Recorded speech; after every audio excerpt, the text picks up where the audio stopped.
अस्सलाम वालेकुम स्टूडेंट्स। आज का हमारा टॉपिक है Newton's first law of motion.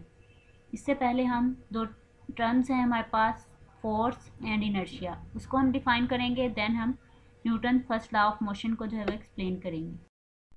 Outlines हमारे पास क्या है? फोर्स, एग्जांपल्स ऑफ फोर्स की देखेंगे हम, इनर्शिया उसकी एग्जांपल्स देखेंगे, Newton's first law of motion and first law of motion is also called law of inertia. तो फर्स्ट लॉ ऑफ मोशन को हम लॉ ऑफ इनर्शिया भी कहते हैं, उसको हम देखेंगे लास्ट में, हम रेफरेंस बुक्स देखेंगे।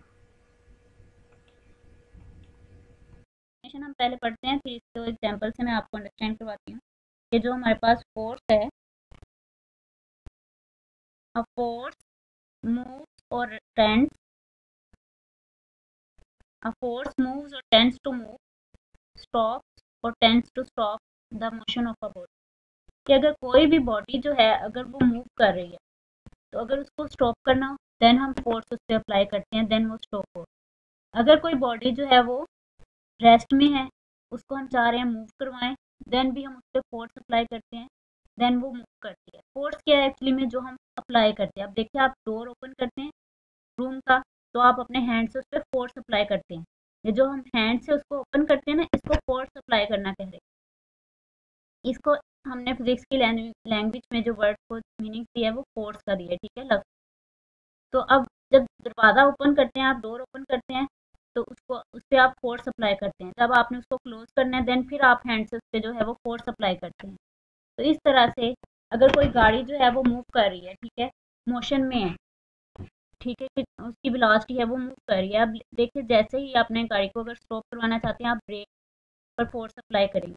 आप ब्रेक पर फोर्स अप्लाई करेंगे, गाड़ी जो है वो मूव करना स्टॉप हो जाएगी। इसी तरह से अगर कोई गाड़ी जो है रेस्ट में है, तो आप क्या करते हैं, उस पर इनिशियल फोर्स अप्लाई करते हैं, उस पर स्टार्टिंग के लिए, ठीक है, उसको स्टार्ट करने के लिए। तो आपने उस पर क्या किया, फोर्स अप्लाई की, देन वो मोशन में आएगी। तो इसको हम कहते हैं force. The force can also change the direction of motion. अब फोर्स सिर्फ ये नहीं करती कि किसी चीज़ को स्टॉप करने के लिए यूज़ कर रहे हैं या फिर किसी चीज़ को जो है वो करवाने के लिए, ये डायरेक्शन भी मोशन की चेंज कर देती है, ठीक है। अगर किसी डायरेक्शन में, स्ट्रेट लाइन में अगर कोई चीज़ जा रही है, उसकी डायरेक्शन जो है वो चेंज हो जाए, ठीक है, वो टर्न ले ले, तो वो क्या हुआ, उसकी डायरेक्शन जो है वो चेंज हो। तो फोर्स इसलिए भी यूज़ होती है, किसी भी बॉडी की डायरेक्शन को भी चेंज करवा सकती है, मोशन ऑफ डायरेक्शन को भी चेंज करवा सकती है। The SI unit of the force is Newton. अब SI unit of force is Newton है। अब ये न्यूटन क्या है, सेकंड लॉ ऑफ मोशन जब हम डिफाइन करेंगे, उसमें हम न्यूटन को भी डिफाइन करेंगे इंशाल्लाह, और उसमें हम इसके यूनिट्स भी देखेंगे कि न्यूटन किसके इक्वल है, न्यूटन जो है वो किस तरह से हमने किन टर्म्स को जो है वो नाम दिया है न्यूटन का। Example 1, we can open a door either by pushing or pulling it. First हमारे पास जो एग्जाम्पल है, we can open a door either by pushing or pulling it, ठीक है, कि अगर हम किसी डोर को ओपन करते हैं पुश करके या फिर उसको पुल करके, ठीक है। तो ये हमारे पास किसकी एग्जाम्पल है, फोर्स की। सेकंड एग्जाम्पल है इसकी, a man is pushing a cart, कि एक आदमी जो है वो कार्ट को पुश कर रहा है, ठीक है। द पुश में मूव द कार्ट और change the direction of its motion. अब वो क्या करेगा, जिस तरह से वो पुश कर रहा है, हो सकता है कि वो उसको मूव करवाए कार्ट को, या फिर उसकी डायरेक्शन को चेंज करे मोशन की, और may stop the moving cart, और मे भी स्टॉप करे। यहाँ पे ये देखिए, ये एक कार्ट की एग्जाम्पल है। आप यहाँ पे कार्ट कोई भी ले सकते हैं, मतलब ये जो आपके पास कोई भी कैरिंग वाली, ठीक है। अब देखिए, ये आपने बॉक्सेस हैंड में नहीं पकड़े, ये कार्ट है एक, जिसपे आप पुल कर रहे हैं, पुश कर रहे हैं, उस पर ये जो है वो फोर्स अप्लाई कर रहे हैं, तो वो चीज़ को जो है वो आपके सामान को जो है वो कैरी कर रहा है। अब आप देखें, इसको आप इसकी डायरेक्शन को भी चेंज करवा सकते हैं मूव करवा के, ठीक है। अगर आपने दूसरी साइड पे जाना है, आप इसको टर्न करेंगे, तो आप दूसरी साइड पे फोर्स के थ्रू जो है वो टर्न करेंगे, तो इसको लेके जाएंगे। अगर इसको स्टॉप करवाना है, तो आप इसको हैंड से फोर्स से जो है वो स्टॉप करेंगे, ठीक है। तो ये आपके पास है एग्जाम्पल्स फोर्स की। इसकी एक और एग्जाम्पल हम देखते हैं फोर्स की। उसमें हमारे पास क्या है, a batsman in figure is changing the direction of a moving ball by pushing it with bat.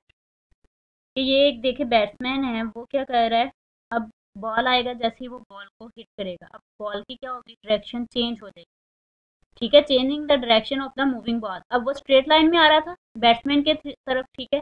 जब उसने बैट से उसको पुश किया, पुल किया, तो वो क्या है, फिर बैक साइड पे चला जाएगा तो उसकी क्या हुई, डायरेक्शन चेंज होगी। तो इस तरह से फोर्स जो है वो डायरेक्शन भी चेंज करती है। ये थर्ड एग्जांपल है डायरेक्शन से रिलेटेड, ठीक है। A force may not always cause a body to, अब कह रहे हैं कि जो फोर्स है वो हमेशा ज़रूरी नहीं है कि वो बॉडी को मूव करवाने के लिए उसकी ही वजह बने, मूव ही करवाए। A boy is pushing a wall and it is thus trying to move it. अब देखें ये बॉय जो है वो वॉल पे पुश कर रहा है, लेकिन वो क्या कर रहा है, दीवार को मूव करवाने की कोशिश कर रहा है, लेकिन उस पर फोर्स अप्लाई कर रहा है, लेकिन दीवार मूव नहीं कर रही। बिकॉज जो दीवार की मोशन फोर्स है वो इस पर जो बॉय की मोशन फोर्स है उससे काफ़ी ज़्यादा है, ठीक है। अब यानी कि जो बॉय फोर्स अप्लाई कर रहा है बहुत कम फोर्स उस पर अप्लाई हो रही है उसके हैंड्स के थ्रू, कि दीवार जो है वो वहाँ से मूव नहीं कर रही।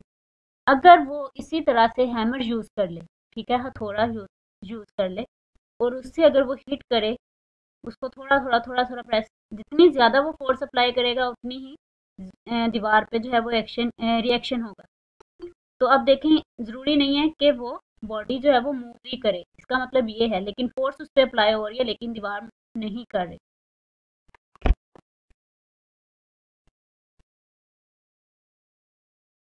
नेक्स्ट हमारे पास है इनर्शिया। इनर्शिया हमारे पास क्या होता है, ये एक टर्म है जिसका नाम है इनर्शिया, ठीक है। अब इनर्शिया किसको कहा है, इसको हम डिफाइन करते हैं। Inertia of a body is its property due to which it resist any change in the state of rest or motion. अब इनर्शिया किसी भी बॉडी की प्रॉपर्टी है, ठीक है, जिसकी वजह से वो रेजिस्ट करती है, यानी कि रुकावट जो है उसके खिलाफ जो है वो अगेंस्ट जो है वो वर्क करती है, उसमें चेंज लाने के लिए किसी भी स्टेट में। वो अगर ऑब्जेक्ट जो है वो रेस्ट में है या फिर वो मोशन में है, तो उसके अगेंस्ट अगर वो बॉडी जो है वो रेजिस्ट करे, ठीक है, उसकी चेंज को मेंटेन रखने के लिए जो उसकी पोजीशन है, तो उसको हम कहते हैं इनर्शिया। इसकी एग्जांपल से आपको इसको क्लियर करती हूँ कि इनर्शिया इस तरह से है कि अगर जो है वो एक बॉडी है आपके पास, यहाँ पर एक बॉडी जो है वो आपके पास है। अब बॉडी जो है वो नंबर ऑफ पार्टिकल से मिलके बनती है, ठीक है। कि अगर कोई भी बॉडी जो है वो अपने बॉडी है तो उसमें नंबर ऑफ पार्टिकल्स होंगे। लेट्स सपोज यहाँ पे नंबर ऑफ पार्टिकल्स हैं। अब ये जो बॉडी है ये हैवी बॉडी है। अब लाइट बॉडी होगी, अगर आप उस पर फोर्स अप्लाई करेंगे वो बहुत जल्द जो है वो मूव करेगी, लेकिन अगर हैवी बॉडी होगी उस पर कम फोर्स अप्लाई की जाए तो वो मूव नहीं करती। अब ये जो बॉडी है यहाँ पे स्टील जो है आप समझिए यहाँ पे रेस्ट में है। अब इसका एक अपना वेट है जो ज़मीन की तरफ अट्रैक्ट होता है, ठीक है, W इसका अपना वेट है जो कि नीचे की तरफ है। अब एक इसकी पे एक्शन फोर्स होगी जो कि अपवर्ड होगी। अब यहाँ से इस बॉडी को जो है वो मूव करवाना है, हम फोर्स इस पे अप्लाई करते हैं।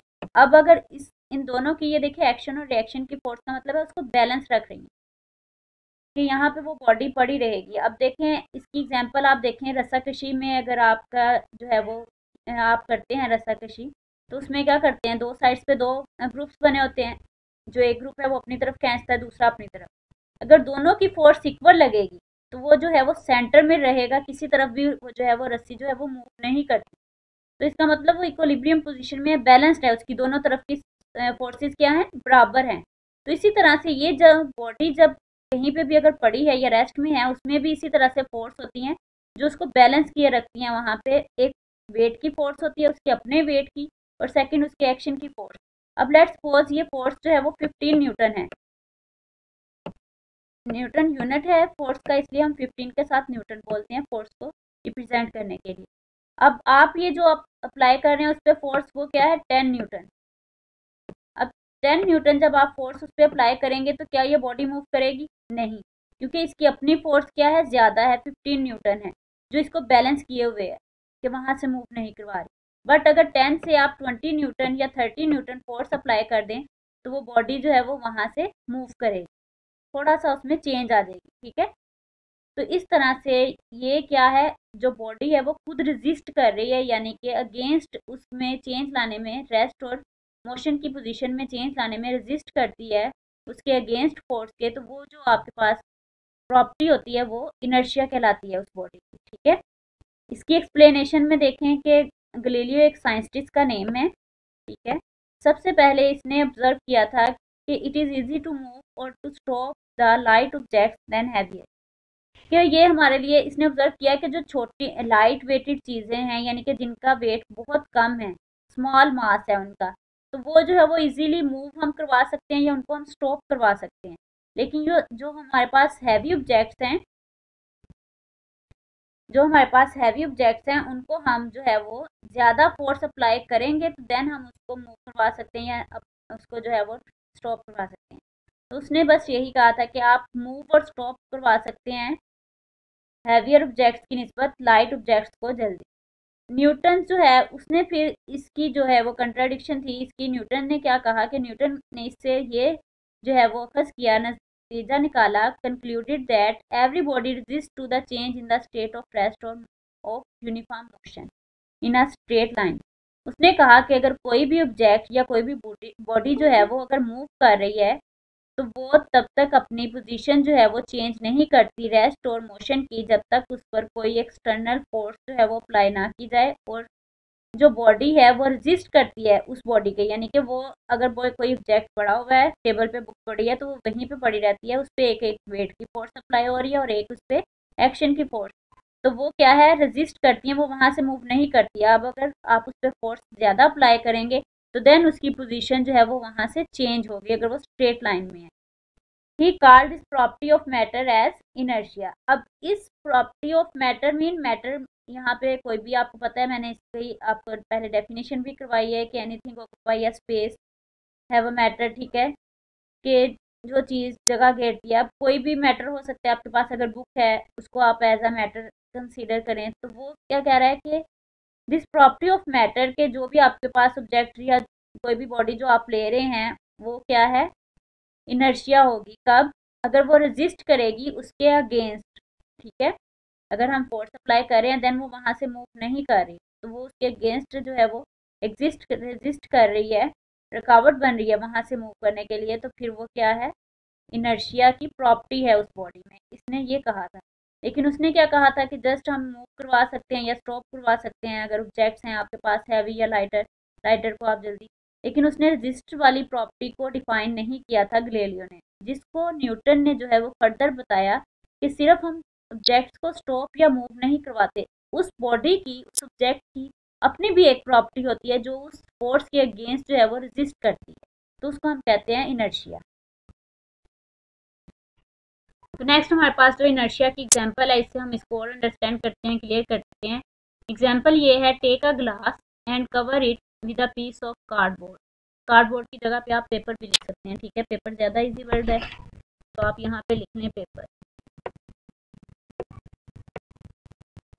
अ पीस ऑफ पेपर, ठीक है।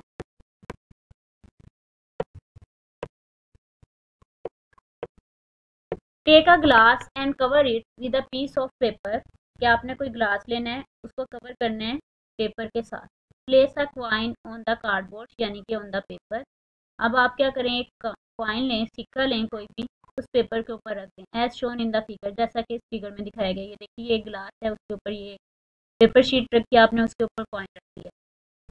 No kick the card horizontally with the jerk of your finger. अब क्या कह रहे हैं, ये देखिए जैसे इसने अपने हैंड से फिंगर्स को किया है कि आपने किक करना है उसको, जो पेपर है, हॉरिजेंटली मीन स्ट्रेट, बिल्कुल इस तरह से आपने उस पर जर्क करना है एकदम से उसको। उस पर जैसे ही आप किक करेंगे तो वो क्या होगा कि जो पेपर जो है वो फ़ौरन से मूव हो जाएगा, लेकिन जो वो कॉइन है वो ग्लास के अंदर चला जाएगा। अब वो ग्लास के अंदर क्यों गिरा, वही कि उसकी अपनी जो प्रॉपर्टी है। अब देखें यहाँ पे उसकी जो है वो वेट की प्रॉपर्टी है, उसकी एक्शन की फोर्स है जो इसको मेंटेन रखे हुए है कि वो इसके पेपर के ऊपर पड़ा। लेकिन जब उसके अगेंस्ट यहाँ पे फोर्स अप्लाई करते हैं तो ये क्या है, पेपर मूव कर जाता है, कॉइन क्या होता है वो स्टेबल नहीं रहता, यानी कि उसकी जो प्रॉपर्टी है अपनी वेट की उसका ज़्यादा है, वो इसमें गिर जाएगा। लेकिन पेपर जो है वो नेक्स्ट जो है वो मूव कर जाएगा। The coin does not move with the paper due to inertia. अब इनर्शिया की वजह से कॉइन जो है वो मूव नहीं करता कि उसकी फोर्स ज़्यादा है, उसमें अपनी इनर्शिया की प्रॉपर्टी उसके अगेंस्ट हमारी फोर्स के ज़्यादा है, इसलिए वो वहीं पे गिर जाएगा, लेकिन पेपर जो है वो मूव कर जाएगा। The coin falls into the glass, जो कॉइन है वो ग्लास में गिर जाएगा इस तरह से। तो अब Newton first law of motion है हमारे पास, अब इसकी डेफिनेशन सबसे पहले हम पढ़ते हैं, फिर इसको एक्सप्लेन करते हैं। A body continues it's states of rest or of uniform motion in a straight line, provided no net force acts on it. A body continues its states of rest. एक बॉडी जो है अगर वो rest में है तो वो continue जारी रखेगी अपनी स्टेट्स को कि वो रेस्ट में ही। और of uniform motion in a straight line, अगर कोई बॉडी मूव कर रही है स्ट्रेट लाइन में तो वो अपनी मोशन को जारी रखेगी। Provided no net force act होने, जब तक हम उन पर कोई फोर्स अप्लाई नहीं करते। अगर कोई बॉडी, इसकी एग्जांपल ले सकते हैं कि अगर बुक जो है वो टेबल पर पड़ी है तो वो वहीं पर पड़ी रहेगी जब तक आप उस पर फोर्स अप्लाई करके वहाँ से उसको उठा नहीं देते। अगर कोई गाड़ी मूव कर रही है तो वो स्टॉप नहीं करेगी, जब आप उस पर ब्रेक्स अप्लाई करेंगे, उसको स्टॉप करवाएंगे, देन वो अपनी मोशन को स्टॉप करेगी। तो ये है Newton first law of motion की डेफिनेशन, जिसको वो कह रहे हैं। नेट फोर्स का मतलब एक्सटर्नल फोर्स भी कह सकते हैं। एक्सटर्नल क्या होता है कि आप खुद से उस पर कोई फोर्स अप्लाई करें या कोई एक्सटर्नल फोर्स उस पर लगे उसकी अपनी प्रॉपर्टी के अलावा, कि अगर वो मूव कर रही है, मूव करती जा रही है। एक्सटर्नल फोर्स का मतलब हम उस पर अगर फोर्स अप्लाई करेंगे, कोई एक्सटर्नल बाहर से कोई फोर्स लगाएंगे तो फिर वो बॉडी में जो है वो चेंज आएगी। अदरवाइज वो अगर रेस्ट में है वो रेस्ट में ही रहेगी। अगर यूनिफॉर्म मोशन में या स्ट्रेट लाइन मोशन में मूव कर रही है वो वैसे ही मूव करती रहेगी। तो इसकी एक्सप्लेनेशन ये है हमारे पास। First law of motion deals with bodies which are either at rest or moving with uniform speed in a straight line. This law has two parts. अब इसका क्या मतलब है कि motion deals with bodies which are either rest, के जो Newton first law of motion है वो डील करता है बॉडीज के साथ, जो रेस्ट में पड़ी है उनके साथ भी, अगर वो मूव कर रही है उनके साथ भी। यानी कि अगर वो, ठीक है, जैसे यहाँ पे ये कंबाइन उसको करके लिखा गया है कि स्टेट ऑफ रेस्ट और यूनिफॉर्म मोशन, या तो वो रेस्ट में है उसको कंटिन्यू रखेगा, ये यूनिफॉर्म है तो उसको कंटिन्यू रखेगा। अब यहाँ पे वो क्या कह रहे हैं, with bodies which are either at rest, या तो वो रेस्ट में उनको भी डील करते हैं, अगर मूव कर रही है यूनिफॉर्म स्पीड में स्ट्रेट लाइन में तो उनके साथ भी जो है वो Newton first law of motion जो है वो डील करते हैं। This law has two part. अब इस लॉ के जो है वो दो पार्ट हैं। अब फर्स्ट पार्ट हमारे पास क्या है, according to Newton first law of motion a body at rest remains at rest, कि अगर बॉडी रेस्ट में है तो वो रेस्ट में ही रहेगी। Provided no net force acts on it, जब तक हम उसको उस पर कोई नेट फोर्स अप्लाई नहीं करते। अब ये देखिए इसी स्टेटमेंट्स को उन्होंने क्या किया, दो पार्ट्स में डिवाइड कर दिया। मोशन वाले को सेपरेटली वो डिफाइन एक्सप्लेन करेंगे सेकंड पार्ट में। रेस्ट वाले की फर्स्ट डेफिनेशन उन्होंने बना दी, क्या body at rest remains at rest provided no net force acts on it, कि बॉडी जो है वो रेस्ट में ही रहेगी जब तक हम उस पर कोई फोर्स अप्लाई नहीं करते, एक्सटर्नल फोर्स अप्लाई नहीं करते, नेट फोर्स अप्लाई नहीं करते। This part of law is true, यहाँ पे ई लिख लें, ठीक है, ये ट्रू है।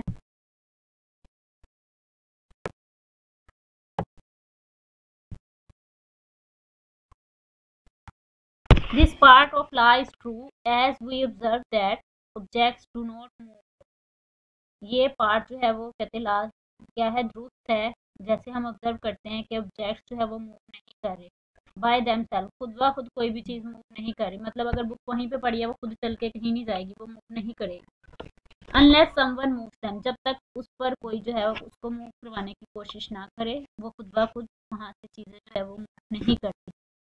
For example, a book is lying on a table remains at rest as long as no net force acts on. ये बुक अगर टेबल पर पड़ी है वो काफ़ी देर तक भी पड़ी रहेगी, जब तक हम उस पर फोर्स अप्लाई नहीं करेंगे वो वहीं पर ही रहेगी। तो ये है Newton first law of motion का फर्स्ट पार्ट, जिसमें वो कह रहा है कि रेस्ट में है तो वो रेस्ट में ही चीज़ें पड़ी रहेंगी जब तक हम उस पर फोर्स अप्लाई करके उनको मूव नहीं करवाएं।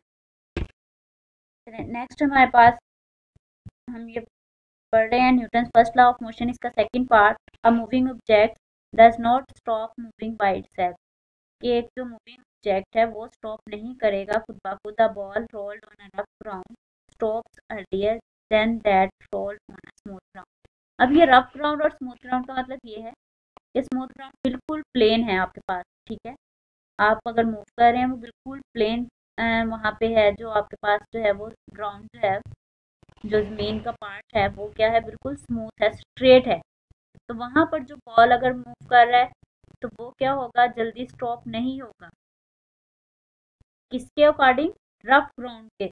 अगर रफ है ना, यानी कि वहाँ पे कहीं पे आपकी ज़मीन जो है वो गैप है, कहीं पे ज़्यादा ऊंचाई उसकी है या कहीं पे कम है, तो उसमें रफ सी है, बिल्कुल स्मूथ नहीं है, ठीक है।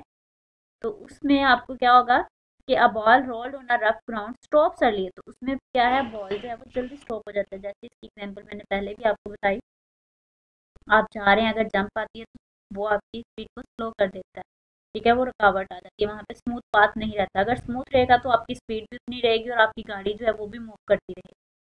लेकिन अगर वहाँ पे कोई रुकावट आ जाती है, रफ ग्राउंड आ जाता है, ठीक है, तो वहाँ पे वो क्या होगी, वो स्टॉप जल्दी हो जाएगी अकॉर्डिंग टू स्मूथ ग्राउंड, ठीक है।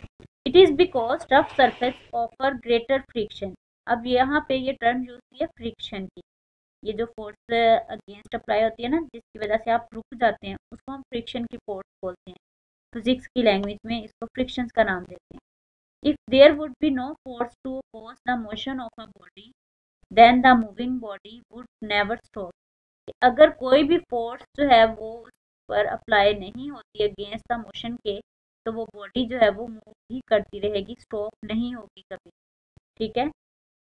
जब तक आप उसके अगेंस्ट जो है वो ऑपोजिट में कोई फोर्स या कोई रेजिस्टेंस या फ्रिक्शन फोर्स या रफ, ठीक है, या जंप, इस तरह से कोई अगर नहीं आता, तो वो बॉडी जो है वो स्टॉप नहीं होगी जब तक उस पर कोई एक्सटर्नल फोर्स अप्लाई ना कर दें उसके अगेंस्ट, उसको स्टॉप करवाने के लिए।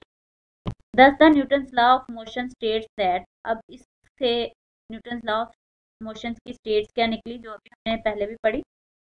A body continues its states of rest or of uniform motion in a straight line provided no net force acts on it। ये बॉडी जो है वो कंटिन्यू रखेगी अपनी स्टेट को, जो उसकी हालत है, ठीक है, रेस्ट की है या फिर यूनिफॉर्म मोशन की है स्ट्रेट लाइन में, जब तक कोई अदर नेट फोर्स जो है वो उस पर एक्ट ना करे।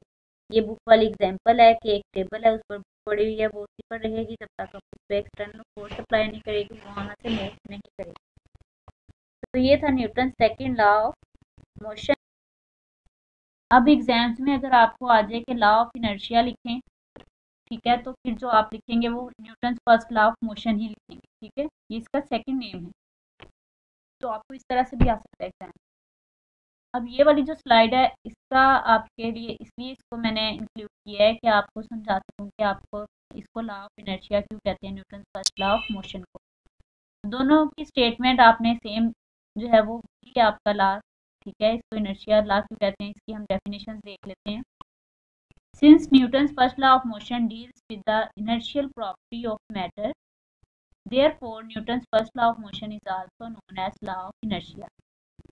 कि जो न्यूटन का फर्स्ट लॉ था वो डील कर रहा था इनर्शियल प्रॉपर्टी के साथ, इनर्शियल प्रॉपर्टी के साथ, कि इनर्शिया के साथ, कि कोई भी बॉडी जो है वो, न्यूटन ने क्या कहा था कि कोई भी बॉडी जो है वो रेजिस्ट करती है अगेंस्ट द फोर्स की, कि वो अपनी पोजीशंस को इक्विलिब्रियम में यानी कि मेंटेन रखती है, वहाँ से वो मूव नहीं करती जब तक उस पर फोर्स अप्लाई ना करे। तो जब उससे ग्रेटर हम फोर्स अप्लाई करेंगे, देन वहाँ से उसकी मूवमेंट होगी, वो चेंज होगी। तो उसमें हर बॉडी में क्या है, कि इनर्शियल प्रॉपर्टी होती है जो अगेंस्ट द फोर्स जो है वो एक्ट करती है। देयरफॉर इसी वजह से हम Newton first law of motion को कहते हैं लॉ ऑफ इनर्शिया भी कहते हैं। इसकी एक्सप्लेनेशन देखते हैं। We have to observe that the passenger standing in a bus fall forward when its driver applies brake suddenly। अब देखें, अगर आप गाड़ी में मूव कर रहे हैं, आप खुद को ही ऑब्जर्व कर लें, अगर आप गाड़ी में बैठे हुए हैं सीट्स पे, ठीक है, तो गाड़ी जो है वो मूव कर रही है, बाहर वाले ऑब्जर्वर के पॉइंट ऑफ व्यू से तो गाड़ी मूव कर रही है, ठीक है, आप मोशन में हैं। लेकिन अब गाड़ी में एक दूसरे के पॉइंट ऑफ व्यू से आप सब रेस्ट में हैं, ठीक है, सीट्स पे बैठे हुए हैं, आप रेस्ट में हैं। अब क्या होगा कि अब गाड़ी जो है वो मूव करती जा रही है, जैसे ही अचानक से ब्रेक लगाता है ड्राइवर, ठीक है, आगे कोई चीज़ आ जाए या उसको सडनली जो है वो ब्रेक लगानी पड़े, जैसे ही वो ब्रेक लगाता है तो आपको पता है फ़ौरन से एकदम से सब जो है वो हिल जाते हैं, उनकी पोजीशन चेंज हो जाती है, एकदम से फॉल करते हैं वो आगे की तरफ को, फ्रंट साइड से। लेकिन वो क्या है, फिर से वो बैक करने की मेंटेन करते हैं अपनी पोजीशन। अब वो आप में क्या है, एक रेजिस्ट प्रॉपर्टी है, इनर्शिया की प्रॉपर्टी है, कि आप पूरे जो है वो आगे की तरफ फॉल करके गिर नहीं जाते, या कुछ आप जो है वो बेंट होते हैं थोड़े से, तो वो रेजिस्टिव है, यानी कि इनर्शियल प्रॉपर्टी है आप में, कि आप उसको मेंटेन करना चाह रहे हैं अपनी फोर्स को वहाँ पे अपनी पोजीशंस को मेंटेन करना चाह रही है। जो ड्राइवर के ब्रेक्स अप्लाई करने पे सडनली जो है वो फोर्स जो है वो ब्रेक की अप्लाई करने पे पोजीशन जो है वो जो सिचुएशन जो है वो क्रिएट हुई है उसके अगेंस्ट जो है वो आप उसके करना चाह रहे हैं। It is because the upper parts of their bodies tends to continue their motion. अब जो आपका अपर पार्ट बॉडी है वो कंटिन्यू रख रहा है अपनी मोशंस को, while lower parts of their body in contact with the bus stop with it। लेकिन जो आपका लोअर पार्ट है वो क्या है, कॉन्टेक्ट है आपकी बस सीट्स पे ही आप बैठे हुए हैं, ठीक है, लेकिन जो फ्रंट साइड है आपकी वो क्या है, हाफ जो है वो बेंड हो जाती है, हाफ नीचे, यानी कि आपकी बॉडी में एक्शन और रिएक्शन की फोर्स हो रही है जो है वो जितनी आपके वेट की फोर्स है जो आपके इस सीट्स पे अप्लाई हो रही है, और सेकंड आपके पास एक्शन की फोर्स है जो आपको बेंड कर रही है, टेंड कर रही है फ्रंट साइड की तरफ। हैंस दे फॉल फॉरवर्ड, इस वजह से आप जो है वो आगे की तरफ मूव करते हैं। अब देखते हैं, ये था हमारे पास लॉ ऑफ इनर्शिया। लास्ट में ये हमारे पास कुछ रेफरेंस बुक्स हैं जिनसे आप ये टॉपिक्स जो हैं वो सर्च कर सकते हैं, उनको देख सकते हैं। Thank you so much and अल्लाह हाफिज़।